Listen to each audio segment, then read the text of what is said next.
Hello, welcome to the Radically Embody Love Podcast with myself, Jessica Falcon, co-host Nas Barbic, and a very special guest today, Janie Charlot, who is an author, transformational coach, and mother who assists others to become the best and highest version of themselves with a healthy balance in mind, body, and spirit focus, which I just love. Mind, body, and spirit. We're here on the podcast. We're huge fans of combining all because we are multidimensional beings. We are all of it. And so we're excited to have this conversation with Janie. She's a family nurse practitioner certified in obesity treatment, weight management, functional nutrition. And one of the things I'm excited to dig into a conversation about is a little bit more about your path overall and how you got to become a transformational coach from doing, working in the health field, but also more about your books throughout the conversation, particularly the one called Capacity to Love that Janie wrote with her partner on Twin Flames, and what love really is, right? This conversation is about love. Like, we have the Radically Embody Love podcast, and we've talked in some of our initial episodes about what love is and what it means and what it's not, and what it means to radically embody love. But let's just take this even deeper. Like, how does it look with a partner? How does it look on a multidimensional level? I'd love to get into that conversation. But before we go there, Janie, I know it's a lot. Let's talk a little bit more about who you are now and what brought you here. Well, thank you guys so much for having me. It's a pleasure. I love talking about love. So, this feels really good to be here talking about this. I am a family nurse practitioner, and I am certified in weight management and treatment in obesity. And I am certified in functional nutrition. So I've been in healthcare for 20 plus years. So that has a lot to do with healing, right? But however, in the West, we focus a lot on symptoms only. So through my own journey of tons and tons of patients and patients to heal on a deeper level, I started to tap into something that was a little bit more deeper. And no matter race, no matter gender, no matter culture, I started to realize that if I could show these people love, but mostly the love that they already have within them, that it could also help them to heal themselves. That I was just a conduit. I was just helping them to see what they already had, right? So that's kind of where the journey began. But you mentioned the book, Capacity to Love and Twin Flame. That was my own personal, I think, dark night of the soul. All right. That was where I was married in a second marriage, and I thought I had crossed my T's, dotted my I's, did everything. And very early on in the marriage, I started to feel that it was very conditional. So it was about the check marks. It was about, we're doing these things, but it wasn't something very deep and very unconditional. And so I told my spouse at the time, hey, I'm growing spiritually and I really need to see what spirit is trying to tell me. And that didn't sit well with his version of marriage at the time. So I had to make a decision, and it took about a year for me to decide what I needed to do. But in that seeking, I went within. I really truly went within, and I really asked the Most High, I want a love that I could feel at the pits of my soul. And that was my exact words. And boy, did my life and everything started to change. Things were breaking down, right? The marriage, of course, dissolved. My father passed away. I was working full time in a healthcare system. I took the complete leap and left that because I wanted to practice healing on a very multidimensional way, mind, body, spirit. And all of that was breaking down. But at the same time, I was reforming into this most profound unconditional divine love that I'd never felt before in my life. So that is how all this other stuff was birthed, the books and the way I run my business now with a mind, body, spirit focus, how I treat patients on all levels. And that's where I'm at now. And also meeting my twin flame, because in that, I had to become love. I had to purify my heart. I had to balance my own masculine and feminine energies within myself. And then I was a magnet to my divine masculine counterpart. And when we met, it was tons of signs, synchronicities. It was definitely a magnetizing thing. Before we came into union, I was seeing 444. 444. That was everywhere. I mean, I would look up at the microwave, it was 444. I'd get in my car, it was 444. I would pull up behind the car, it was the license plate number was 444. So in reconstructing my business, a part of what he did as a passion was cooking. And we had seen each other in passing, but we didn't know each other. But I was able to really feel his soul through how he presented his food, how he put so much energy into the food. And initially, I just wanted somebody I could refer my weight management clients to. I mean, that's really what it was. So the meeting was set up for a collaboration, a business collaboration. But when we met, and the first time I talked to him was on the phone, and something in his voice, my cells started to vibrate. And that had never happened to me ever. And I've been married twice. And even with those husbands, that has never happened to me before. So I was like, that's different. And I hung up the phone and I was like, that is different. That is totally different. So we met again, and it was a business meeting, but it totally went left into a whole spiritual conversation. I mean, he was very much awakened to synchronicities, to multidimensional spirituality, and very quickly he took me deeper and higher, if that makes sense. Mm-hmm. And the more we began to speak, the more we realized how our lives had been very parallel, although we had not known each other at all. We've crossed each other many times, but we didn't know each other. And then when we came into union, his number has always been 1111. So he was telling me how he was seeing 1111 everywhere. When we started to communicate and our aura started to cross, I started seeing 1144. He would see 1144. And of course, it's a very strong connection, but I didn't want to intertwine physical desires with a beautiful spiritual unfolding. So I said, let's keep moving, let's keep searching, let's keep looking. During this whole process, we would send each other books, we would send each other podcasts, we would talk, we would put our notes together, we would have conversations that went beyond the cosmos, literally. And then it grew, and it grew exponentially. And then I started to have dreams and visions of things that would happen concerning him.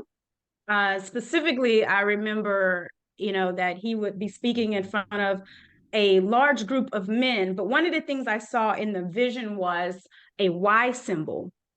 And later, that happened, but the Y symbol was a part of the branding that this company asked him. So I was like, that's exactly what I saw in my vision, in my dream. So the more these things were unfolding and happening, the more I questioned, because after 2 marriages, you're like, you gotta be sure. But the one thing with this situation that I had not done before was truly go within and seek to this extent. And I mean, really get answers in visions and dreams and synchronicities that I had never had before. And it was not just me feeling these things. he was also experiencing these things as well. So that's a pretty good synopsis of how I ended up here. What a journey, Jenny. Yeah, it's been a journey. It has. And I can totally resonate with being in a relationship that you don't feel the connection and the spiritual connection that you're seeking. And as you're growing and the other person is not, it makes it really hard to keep going. And you following your own heart and following your own path usually causes the other side to dissolve by itself when you're not in union, really in true union. So I love your story. And would you say, in a way, you let go and got to know yourself? And as you were saying, that you find the love within, and doing that cause you to actually find the one that is vibrating in the same level as you were. Yeah. So in my second marriage, because before getting married the second time, it was literally almost 10 years. So I had done a lot of self-discovery, a lot of self-work. I've worked on myself a lot. But what I realized was that, I was doing that work, but then my fiance, although it appeared like he was doing that work, he really wasn't doing the work. So when we did get married, I was okay with us not being at the same speed, but I needed to know that you were open to doing the work. And he made it clear that that was not the path he wanted to take. And I was okay with that. And one of the things during that time that I constantly got from Spirit was, it's okay to do anything and say anything in love. So when when we decided that, we're not on the same page, I made sure to leave that relationship in love and wish him well and wish him peace and wish him love along the way, whatever love that is going to be best for him. And that's how that marriage ended. So I left that situation in love. And so my heart was already open. And I just realized that I just need the right fit, someone that is truly open on the same vibration as I was. So, yeah. I think it's a really big misconception that we have to stop loving someone to leave them. And it's very common. I know I struggled with it myself in my marriage because I still loved him and I will always have divine love for him. I recognize his soul, I recognize his divinity.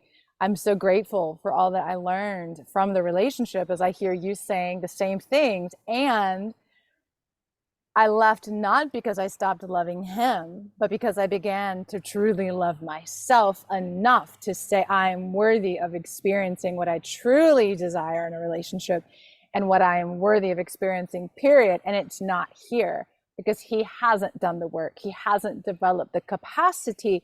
And so we have to make those choices. And as you said earlier, things start falling away when you say, I commit to love, I devote to love, I want to know this deep love. I think you said in the pit, that kind of love, right? That requires that all that is not in alignment has to dissolve. It has to fall away because we cannot expand and come into that love if we're holding on to what is not love, if we're holding on to the false old versions of ourselves, which is so key, I believe, to any transformation, that when we transform, we're not becoming something different. We're not becoming another person, right? We're not becoming another person's idea or this idea we have in our mind of who we are.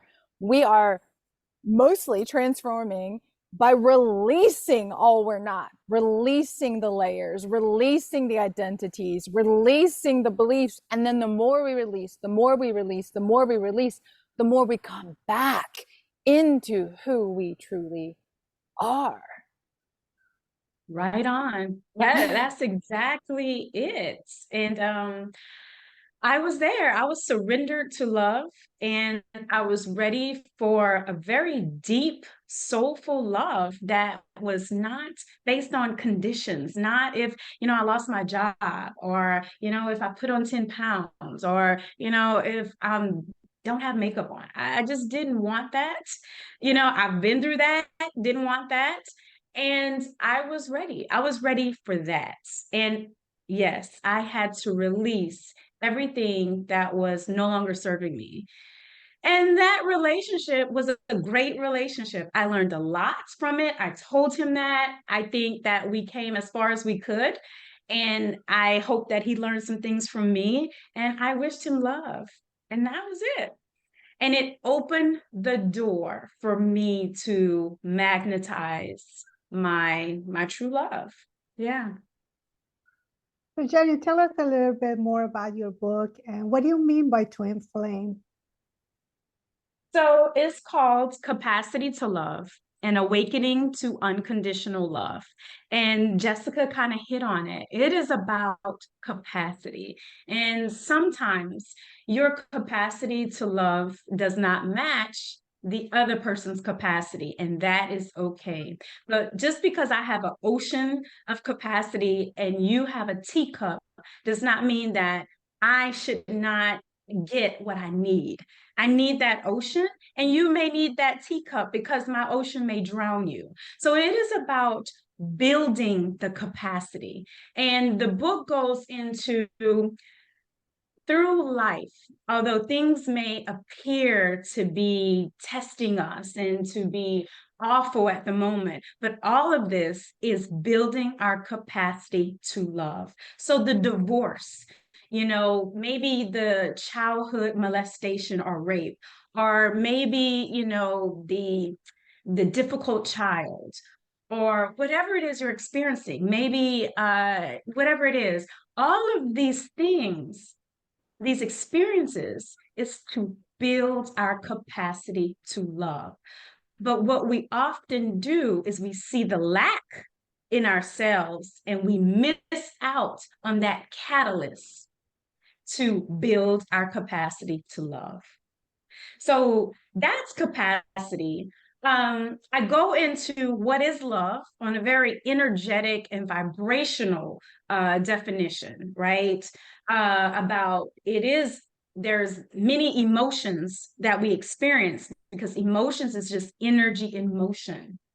And we feel that, right? And vibration is one of the highest vibrations you can feel. Unconditional love is one of the highest vibrations you can feel. And when you tap into that energy and that emotion, you are tapping into infinite intelligence. You are tapping into the vibration of God, right? And then I talk into how many of us come into this.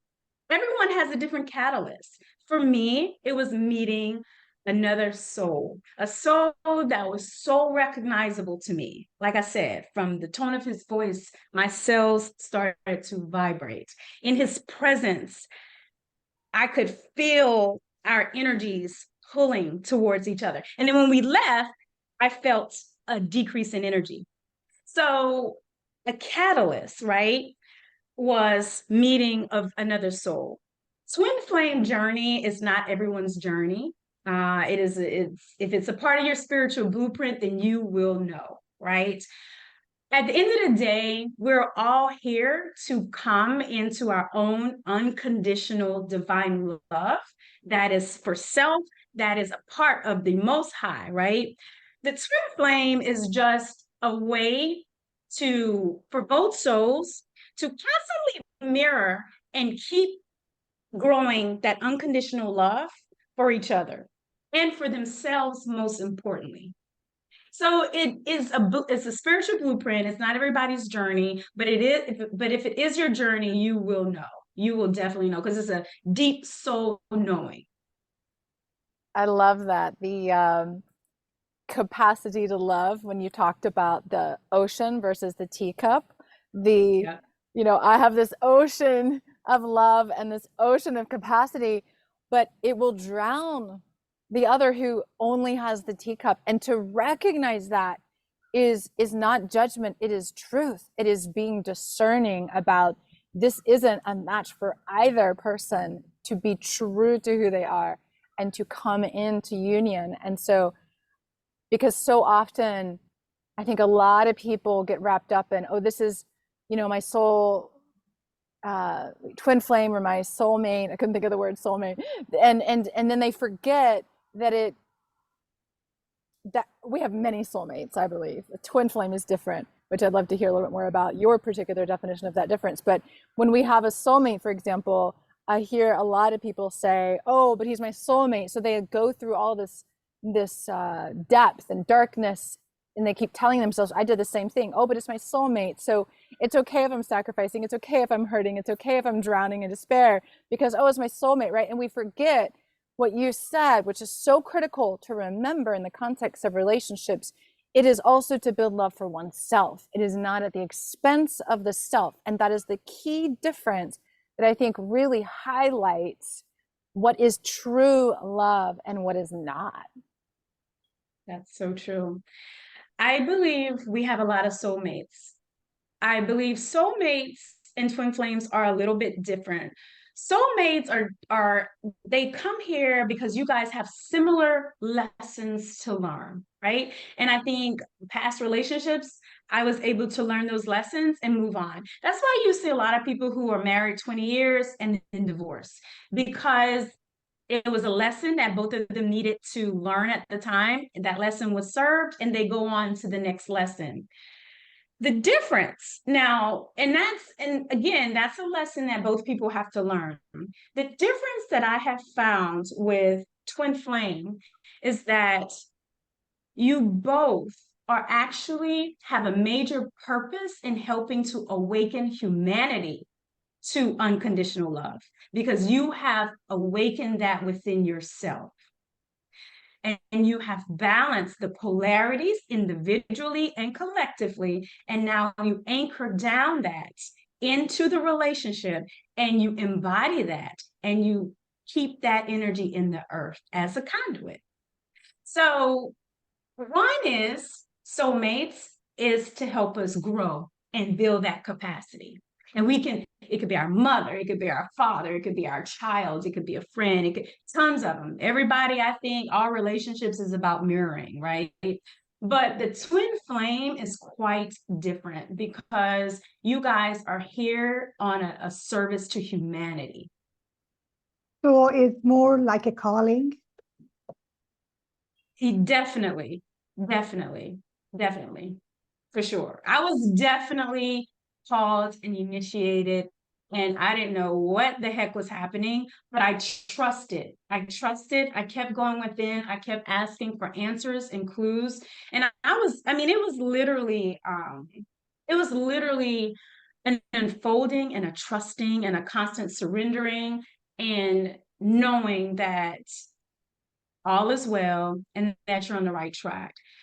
But the biggest misconception, and you guys probably seen it, is that you may hear, oh, the runner and the chaser with the twin flame union, and, oh, I'm not with my twin flame. Well, that's because somebody is not doing their work. Somebody is not healing. Somebody is not doing the work to serve the union for the purpose of humanity.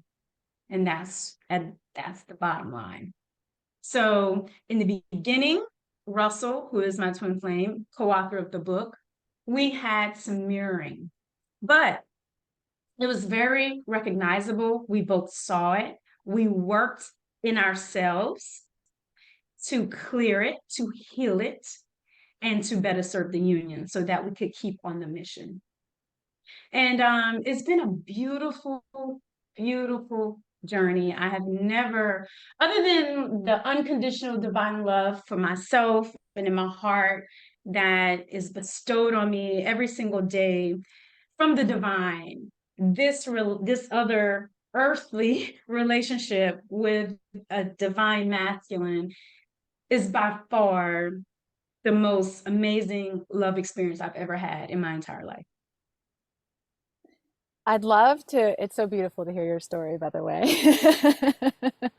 I love hearing about the journey that you have really devoted to being on in this twin flame union that you're in, because it is a journey, as you're sharing, and it really is this expansion. I keep hearing you say that word, expansion, and that both of you are choosing, right, when things come up, to bring it back into union, and that union includes each of you individually, and then coming together to create the third into that sacred union, to that twin flame union. And you know, one of the things I'd love to talk a little bit more about and ask you more is this capacity to love, right? This expansion of this capacity to love.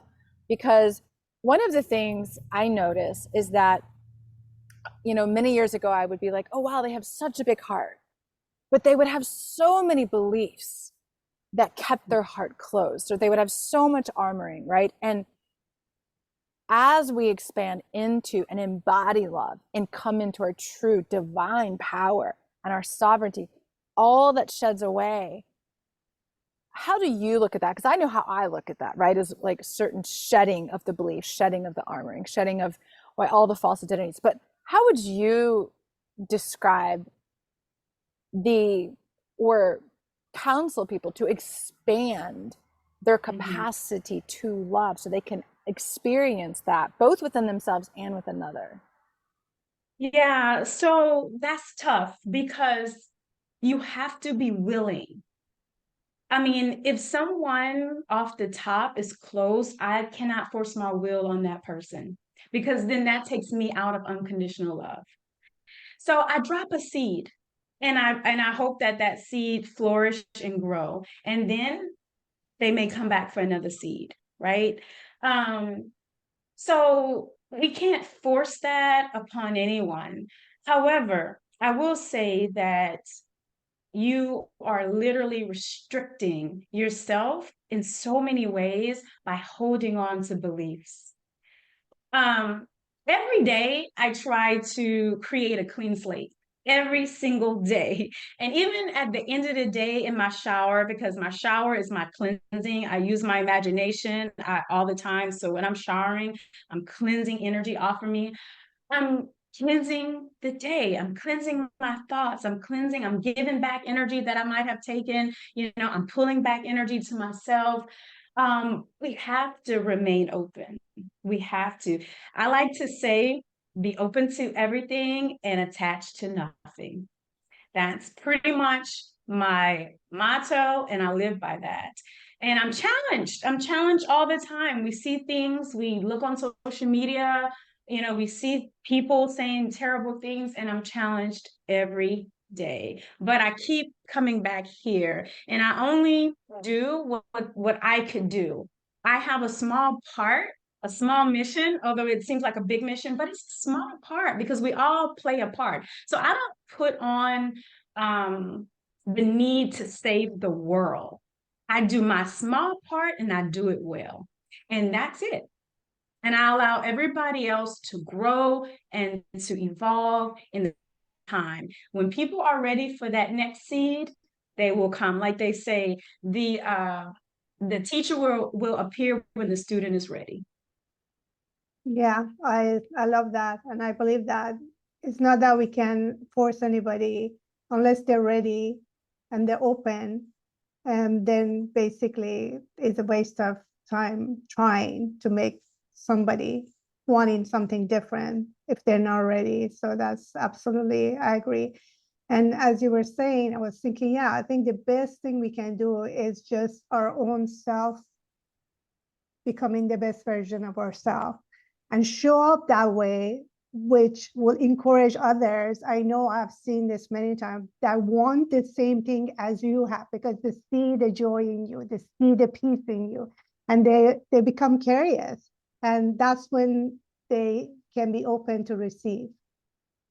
That's it. I think we have to be it. And that, honestly, when I was going through this awakening to unconditional love, that is what spirit kept telling me. Just be it. Be it. Just be it. Because my energies were very sensitive. I was very sensitive to low vibrations. I was like sensitive to family members. I was sensitive to everybody. Cause you know, when you're awakening, it's like, oh my God, your filter is off, the lens is off, and it's your energy's like this. So I said, I have to get a grip. I have to figure out, how do I be in a world that's based on fear while I'm awakening to unconditional love? How do I exist? How does this happen? And spirit kept telling me, be it, be that, embody it, exude it, radiate it. And I said, well, that's easy, because I could stay in my love and my joy and my peace all day long. And that's what I do. And then the people that are truly wanting and seeking, I of course open up my heart and try to guide them in the best way according to my consciousness at the time, for sure. I couldn't agree more. I remember, one of my big realizations around that, because it is very hard. We can't pretend it's not difficult to live in a world rooted in so much fear, and it's not natural to who we truly are, and so it can feel painful. And one of the things that really helped me, because I was such a sensitive child as well, and just I really kind of curled inward toward myself to try to protect myself, because I felt all this darkness around me. And it was so incongruent with what I felt inside of me. And what you said around, spirit was saying to you, be it, right? Don't let it in. And that is the key, because when we are shining and radiating the light and truth of who we are, our true divinity, our true love, we are that, then we start, part of that transformation is we start pushing out what is not that within ourselves. But it also means that we don't let the fear in.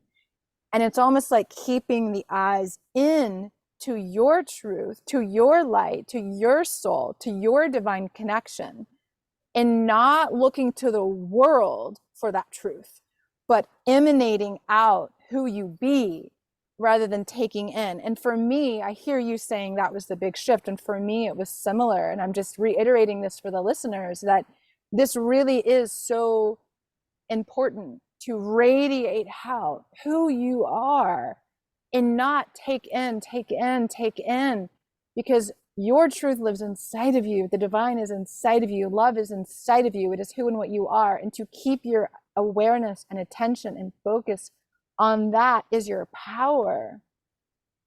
That's exactly right. And maybe for the listeners, you can describe or give a piece of practical advice, right? Because we're talking about it. It sounds wonderful. A tool that they could use, that you've used, or something that they can remember and come back to when they're struggling with this. Are you asking in radiating, or are you asking in being it, or in which capacity? Yeah, the being and radiating of, to stay true to really oneself, right? Like whether it be a meditative tool or an energetic tool or a mantra, maybe that helped you. Yeah, that's a great question. Definitely, I mentioned earlier, I do tons of energy clearing because I do work with a lot of patients, both in person and virtual. I touch patients, listening to their heart rate and things like that. So I am constantly surrounded by the energy of others. Our imagination is so important. Literally, our imagination is our key to divinity. So use your imagination. A lot of times, I just recently traveled and I was in the airport. I was in Las Vegas, tons of people on a tour. I will envision white light around me or my family for protection, right? To keep us wrapped up in our own energy so that nothing, energy can penetrate what we have going on, right? Because a lot of times when we have bad encounters is most likely not you, it's them. They're just projecting what they're feeling onto you. right? I've also learned how to save space for people. So if you are around someone and you know that they're projecting their hurt, their pain, their guilt, their shame, their low vibrations onto you, just save space. Just listen and just reiterate, I'm sorry you're feeling that way. Perhaps look at it this way and give them a different perspective with the higher vibration, right? I've learned to just hold space because people are really in pain, and people are on different journeys of healing, different things. I mean, a lot of childhood issues. So I've learned to save space, right? I definitely meditate. That is how I am constantly doing my own heart checks. That's how I'm constantly staying in alignment with the divine. Alignment is a word I use all the time. And I know when I'm out of alignment by how I feel. So if my energy is low, if I'm feeling a little snappy, if I'm wanting to be judgmental, if I'm constantly checking myself, constantly. And okay, Janie, why do you feel this way? Why do you say this about this person? Because we have to constantly check ourselves. Almost everything we do is mirror or projection. So all of these things I do to stay in alignment with divine love. Is it easy? No, but I've gotten a whole lot better. I've gotten a whole lot better. I know how to protect my energy. I know how to release energy. I know how to cleanse my energy. I know how to say no. And all of these things is building the capacity, building your capacity and holding that divine love. And the more I also seek guidance from my angels and my guides and the divine, the stronger and the stronger I get. Yeah. Thank you, Jenny, for sharing some of your practices. That all sounds amazing. And the key is just be aware of, as you said, internally what's going on within you. And also the awareness that not everybody is in the same journey, and holding a space doesn't mean that you break your boundary, but you're just there to listen and witness. And, that way you also protecting your own energy, and you very much aware what you need and what you want to be in your best self. And that's beautiful. So I think, go ahead. I was just going to say, I like to observe, but not absorb, not take on their pain and their suffering. Just observe and then give good, solid advice, but I don't have to take it on. And I think that's another thing. Many people who are empaths are on this journey and haven't quite, they do this, they're up and down with their energy and they're not holding solid. Is because they haven't put those boundaries, like you mentioned, because that's so important. But then they're absorbing too much. You can't absorb everybody. Yeah, and that's also internally we witness there's sadness arises, but we don't need to identify with it. That's when the suffering happens, just keeping that space, the same way. Yeah, that is so true. Yeah, so I think one thing we didn't talk about, and I'd like to just know a little bit more about your holistic way of, in healthcare and people that you work with. And how do you bring this aspect of a spirituality into the healing journey? Yeah, so I've been in healthcare a long time, and I do prescribe medication, right? That's my education. I've been taught that way. We treat symptoms. But as just growing spiritually myself, I wanted to practice healthcare on a more holistic way. And that's, holistic whole, because I don't know why we spell holistic with HOLISTIC. I'm like, no, we need whole. We need a whole person, right? So I'm like, how could I incorporate this? I've always loved to be in alignment. So it was very hard for me to, let's say, work on oncology floor and then come home to, my life where I'm eating healthy, working out, doing these things. I needed complete alignment. And I think a lot of us don't realize how that affects us. If what you're doing for your job 40 hours a week is in complete opposite of what your soul is calling you to do, you're going to have a constant tug of war internally. So I was like, nope, I need everything like this. I need it in my career. I need it in my life. I need it in my relationship. I need it with my friends. I need a complete alignment with what my soul is telling me to do. So a part of everything falling apart was I said, I'm not going to work a full-time job. I'm going to figure it out on my own. And I did that. I established my weight management clinic, and I established it on the principles of mind, body, spirit. So I help patients to develop the right thoughts, the right mindset, because the body follows the mind. Everything starts in the consciousness. Everything starts in your thoughts. Everything starts in the mind. But in typical healthcare, that is not taught. That's not taught. It's people are not even connected to their bodies. They can have a headache and have no idea that, oh, I had dairy today. I'm sensitive to dairy.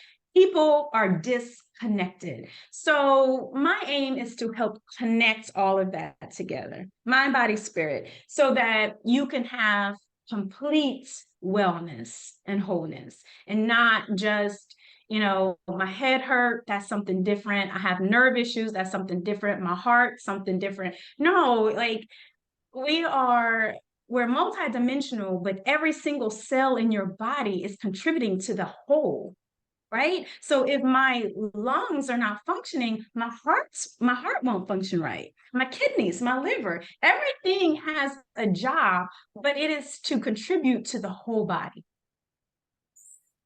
So that's where I put it all together, and I really just created a practice in how I want to truly help people. And it's been a wonderful, wonderful journey. People are very open to it, and I'm able to blend science and holistic wellness. And I absolutely love it. It gives me the greatest, I guess it's the best of both worlds, but I could say, hey, here's a prescription. However, let's do this.